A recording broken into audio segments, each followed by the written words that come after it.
Shalom, Namo Buddhaya, Om Swastiastu, dan Salam Kebajikan. Hello, good morning. How was your day? I hope that your day was good and you stay healthy. I am Muhammad Amin SAFRILLAH. I'm Mariana. I am Dian Pratiwi. I am Rifky Saputra. I am Mariana. We are from Group 10. Today, we would like to tell you the story written by Alexandre Dumas that titled The War of Women. At a short distance from Livorno, the bright and bustling city mirrored in the swift waters of the Dardan, between Fransac and Saint Michel-la-Riviere.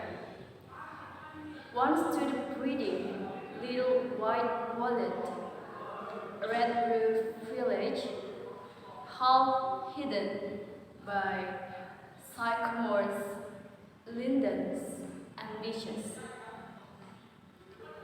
The high road from Livorno to Saint in Riederkapsuk passed through the midst of its symmetrically arranged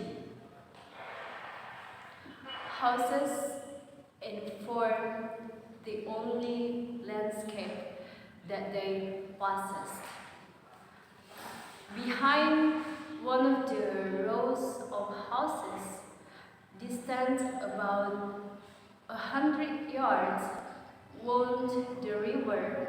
Its width and thickness at this point indicating the proximity of the sea. In 20 years after the earlier stage of the War of the Bronze,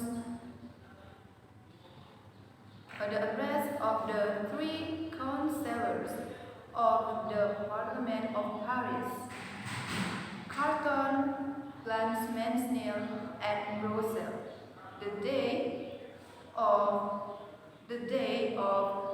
barricades, of which the Abbé de Gondi, coadjutor to the Archbishop of Paris. Afterwards, Cardinal de Retz, that claims to have the other, and the flight of the Queen Regent, with the Cardinal and the young King to Saint Germain. It will be remembered that the Prince de Condé, whose memorable victory at Lens was of the same year as the day of the barricades and the Peace of Westphalia, was among those who accompanied the Queen and Cardinal to Saint Germain, and was then the fourth sometime thereafter the commander-in-chief of the troops of the court party. But when he had the honor of entrusting the court bag to Paris in triumph, he announced himself by making sport of it, considering that he was not rewarded in proportion to this glory and his service, saying politely, he was the first to recall Mazarin, to defy the Queen, and insult the government, the dispatch. No crime against the state could be imputed to Condé. Nevertheless, he was arrested at the Louvre. He and his brother Conti and his brother-in-law Longueville, without ceremony, and simply because Mazarin fled The proceeding was, in truth, contrary to all laws, but laws were disregarded by all parties. The cardinal, to make himself master to princess, resorted to a piece of knavery which was called self-politic. The foreigners were accused of giving money and attempting on the prince to con their lives. Mazarin led him to believe there was provised to others one of the conspirators, and that it was advisable for his highness, in order to decide the France to seek the order for the guardians of the crown, to be readiness of the Lord. Thus the Grand Conde himself signed the order for his own detention. There could be no better proof that political action consists in lying, and that political weapons consist in uniting the liar. I steering proof of the manner in which events development as to their result is of the why they passed that day in front of the three princes, which Smith likely to claim to faction actually excited the parent that the mother of the princess. The Conde also excited remained in Paris, despite the court and presented politicians after politicians to be parliament. His swift after using straw in immemorable thus to form in the city of Bordeaux with the examen of the thus the law Consort and Bouillon. The inside I report in that city and inside the Isle of Spain. The storm that was gathering after the arrest of the princess should have brought the cardinal to consider the state of affairs in Guyenne, of which administration of Monsieur d'Epinay was the cause, and for which no other remedy could be found than to remove him from that government. 1,000 private quarrels, half of which proceeded from the absurd chimera of his ignorant principality, had set him upon ill terms with the Parliament and the magistrates of Bordeaux, who were in most instances little wiser than he.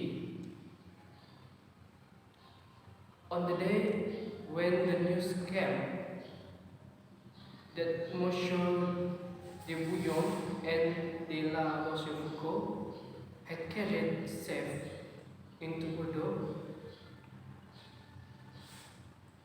the Princess de Condé and the young Duke, her son, whom the Cardinal had left in her hands, instead of causing him to be brought up near the king as servant advised, Parliament of Bordeaux, of which the wisest and oldest members used at that time to censure merrily and play at a single sitting all that they were worth. We're not sorry that the people had allowed the young to enter their city, but they preserved a greater respect for the court than could have been expected. In view of their climate and the ill humor they were in against Monsieur the Appellant, the order that the Princess de Conde, the Duke her son, with Monsieur de Bouillon, and de la Rochefoucauld should be given leave to remain at Bordeaux, provided that they would give their word to attempt nothing there against the king's service, and that in the meantime the princess, the Conde's petition should be sent to His Majesty with the humble remonstrance of the Parliament of Bordeaux, touching the detention of the princess. The Cardinal's obstinate refusal to recall Monsieur Department is alleged by the coadjutor to have been the cause of the continued recalcitrancy of the Parliament and people of Bordeaux, and of the consequent necessity of undertaking an expedition against the city. The king set out for the Guiana in the beginning of July. As soon as he reached the neighborhood of the province, Monsieur de Saint-Simon, governor of Blaye, who had been wavering, came to court, and Monsieur de la Force, who had been treating with Monsieur de Bouillon, remained in a city. The deputies of the Parliament of Bordeaux came to meet the court at Libourne. They were commanded in the lofty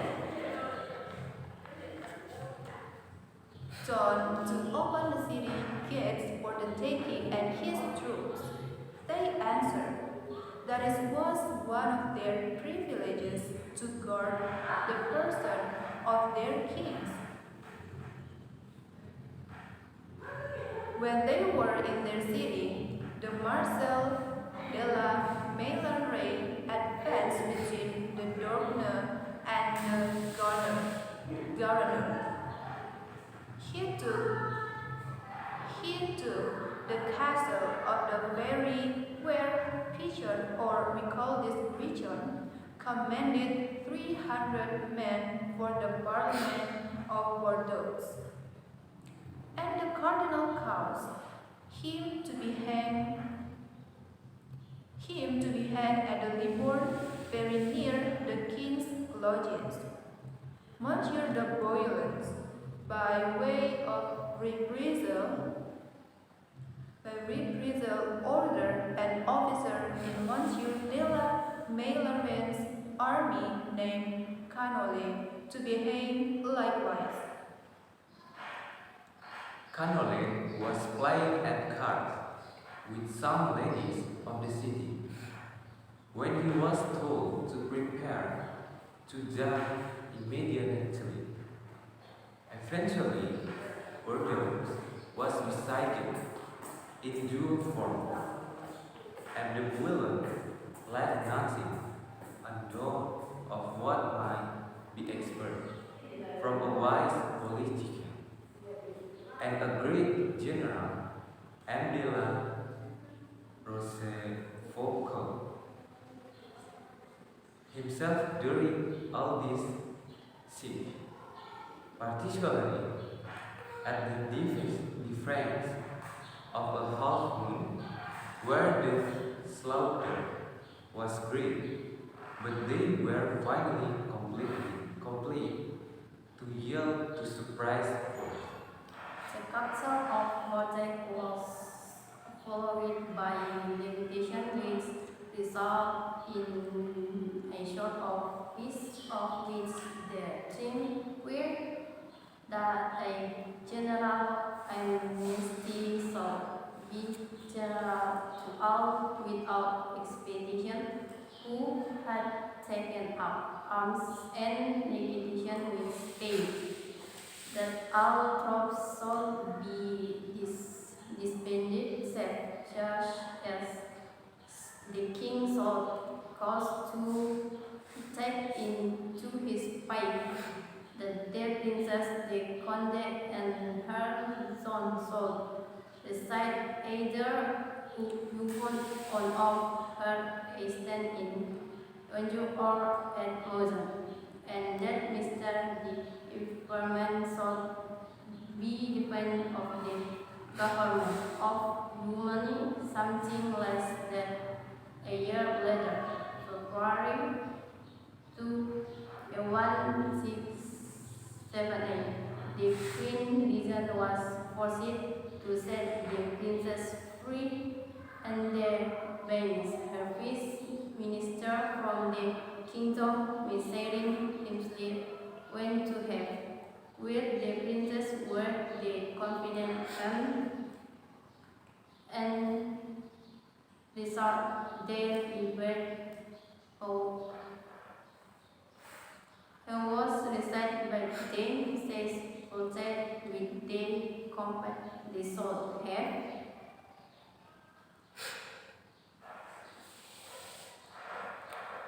Conde returned to Paris, where his presence gave new life to the cabals and dissensions. And once more, it was found that the step which was expected to put an end to the commotion gave the signal for a renewal of the conflict with more bitterness than ever. There has always been something very mysterious in Monsieur de la Rochefoucauld, says the Coadjutor. He never was fit for war, though an excellent soldier. Neither was he ever of himself a good courtier, although he always had a great inclination to be so. He never was a good partyman, although all his lifelong involved in armed conflicts. That was the short story entitled The War of Women. Thank you to listening from the beginning to the end of the story. We hope you can understand the story that was presented. Wassalamualaikum warahmatullahi wabarakatuh. Shalom, Om, Santi, Santi, Santi, Om, Namo Buddhaya, dan salam kebajikan. Thank you. Thank you very much.